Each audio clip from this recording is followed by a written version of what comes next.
Bienvenue dans cette nouvelle vidéo. Aujourd'hui, je vais te parler d'animation de sessions de formation en ligne, un peu comme une formation présentielle. Alors, comment ça se passe? Le principe, c'est en fait, ça correspond plus aux formateurs à distance qui donnent des cours à distance à des élèves, donc des étudiants qui sont connectés et qui peuvent interagir à travers un chat. Et à ce moment-là, le formateur déroule son cours et crée de l'interaction avec les apprenants.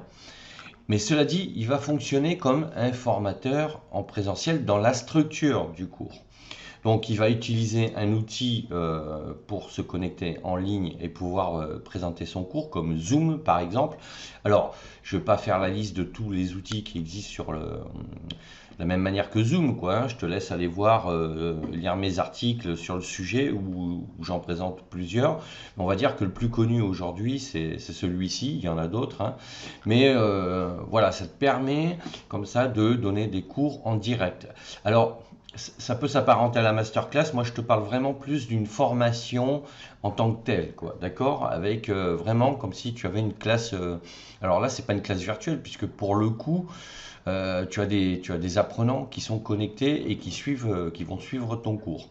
Alors, comment ça se passe? Eh ben, comme un formateur en présentiel, tu vas devoir projeter en même temps ton support de cours et commenter, d'accord? Et toi, tu vas apparaître, alors des fois de manière en plein écran, des fois en écran réduit. Ça, c'est toi qui verras en fonction des méthodes que tu veux mettre en place, du sujet que tu vas aborder.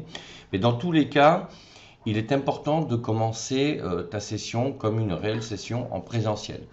C'est-à-dire que tu auras défini le sujet, le contenu, les objectifs pédagogiques et l'heure à laquelle il faut se connecter en envoyant le lien à tes apprenants.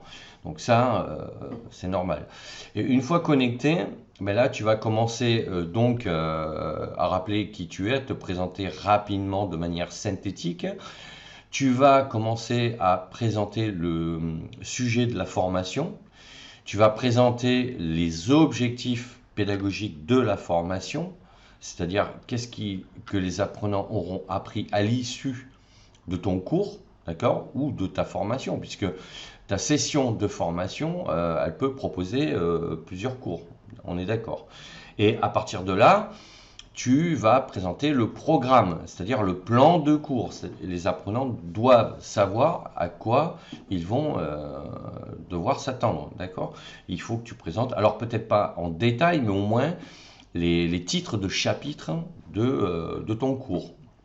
Et à partir de là, tu vas commencer à faire ce qu'on appelle un warm-up, c'est-à-dire un warm-up.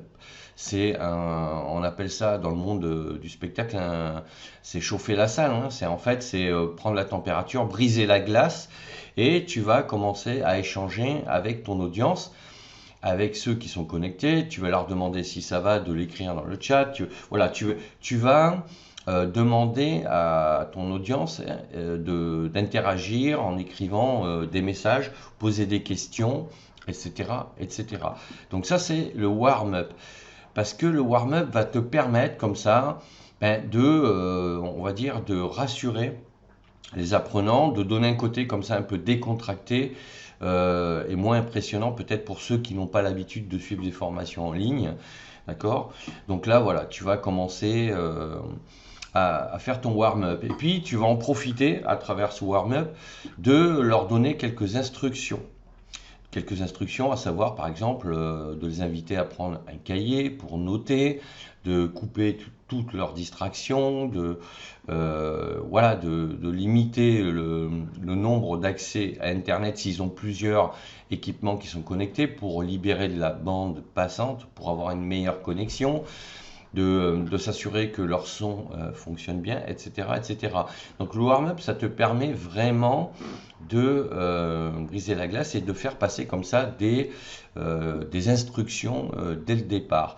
Mais en même temps, ce warm-up, tu dois l'avoir défini. Il ne faut pas qu'il dure indéfiniment, d'accord? Donc tu prévois pour le warm-up à peu près entre 10 et 20 minutes. Si ta session de formation dure par exemple 4 heures, tu peux faire 20 minutes. Si maintenant ta formation elle dure 1 heure, tu vas pas faire 20 minutes, tu vas faire 5 minutes de warm-up, quoi. Donc tu adaptes la durée de ton warm-up en fonction de la durée de ta session de formation. Voilà. Et une fois que tu as donc fini ton warm-up, comme tu as déjà annoncé le sujet, les objectifs pédagogiques et le plan de formation, là tu commences à enchaîner et tu l'annonces, tu dis voilà, je vais démarrer donc le premier chapitre de ce cours. Et si tu as un objectif pédagogique par chapitre, tu le précises. Donc là, il faut l'annoncer et comme ça, tu deviens encore plus précis dans l'objectif. Et tu commences à dérouler ton chapitre. Et si jamais tu as, par exemple, tu utilises une méthode, tu as décidé que ton premier cours, ça va être plutôt une méthode pédagogique expositive, c'est-à-dire que tu vas présenter le sujet et tu ne chercheras pas d'interaction pour ce premier chapitre. À ce moment-là, tu l'annonces. Tu l'annonces et tu dis voilà, donc là je vais commencer par le premier chapitre, donc je vais vous présenter les principes, les fondamentaux du sujet, etc. etc. Et tu peux éventuellement, si tu l'as prévu, leur préciser qu'à la fin de la session de formation, tu as prévu un QR, c'est-à-dire question-réponse, et au travers duquel tu pourras répondre à leurs questions. Comme ça, ils ne sont pas frustrés si ils avaient envisagé de te poser des questions qu'ils les ont déjà préparées. À partir de là, voilà, tu annonces la couleur. Tu dis voilà, là je vais démarrer le premier chapitre. Il n'y aura pas d'interaction durant ce chapitre-là. Je vous demande de prendre des notes. Et dans le deuxième et troisième chapitre, par exemple, il y aura un QR à la fin de chaque chapitre. Et là, je répondrai à vos questions. Et dans le dernier chapitre, on verra une étude de cas.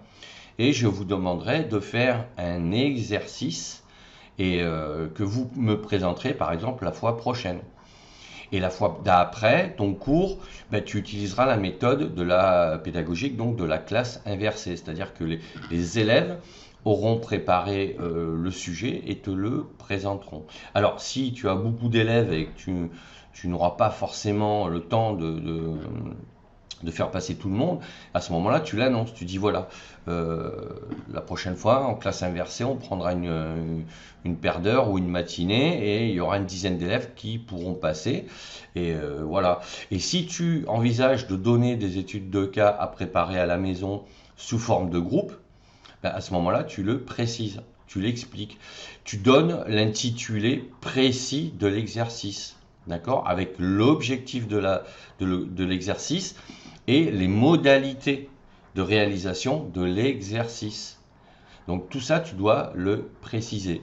Et voilà, tu vas dérouler donc tes cours selon ce procédé. S'il y a des pauses, tu l'annonces, en sachant que en ligne, c'est un peu compliqué de dire on fait une pause d'un quart d'heure, mais bon, ça peut être le cas si tu l'as prévu comme ça. Moi, ce que je te conseille, c'est de faire des sessions de formation complètes, même si elles durent 1 heure à 2 heures. 4 heures en ligne, c'est un peu long, hein, donc en général 1 heure à 2 heures, et tu répètes comme ça avec plusieurs sessions. Donc si tu as une formation qui fait une journée, bah, tu proposes voilà, 4 sessions, 3-4 sessions de cours, en sachant que là, tu n'es pas, contrairement à ce que je t'ai dit dans d'autres vidéos, où quand tu fais de la formation en ligne, où tu n'es pas présent, vaut mieux des formats courts de 15-20 minutes, voire une demi-heure maximum de cours. Parce que là, il n'y a pas d'interaction et qu'au niveau de la concentration des apprenants, c'est mieux de ne pas faire trop long. Mais là, c'est une classe. Donc là, tu es en cours, tu animes, c'est comme si tu donnais un cours en amphi, d'accord, ou en salle de cours tout simplement, à l'école, quoi, ou au lycée, ou voilà, ou en université. Donc, tu fonctionneras sur ce principe-là, et à chaque fois, tu dois annoncer et préciser ce que tu vas faire, et tu vas évidemment à la fin de tes chapitres, si tu as prévu des QR, ben à ce moment-là là aussi il faut que tu détermines une durée que tu l'annonces.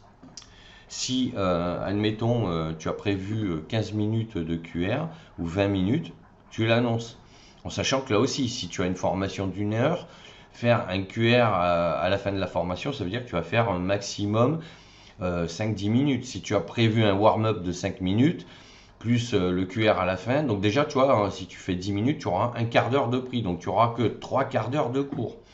Donc tout ça, il faut que tu le calcules, que tu le paramètres, d'accord, et que tu le réfléchisses bien, quoi. Il faut que ce soit le warm-up ou le QR à la fin, soit proportionnel à la durée de ta session de formation en ligne. Donc voilà ce que je voulais te dire sur ce sujet. Donc si tu as des questions à me poser, n'hésite pas à le faire en commentaire, à mettre un pouce bleu vers le haut si cette vidéo t'a apporté un peu plus d'éléments, t'abonner à la chaîne.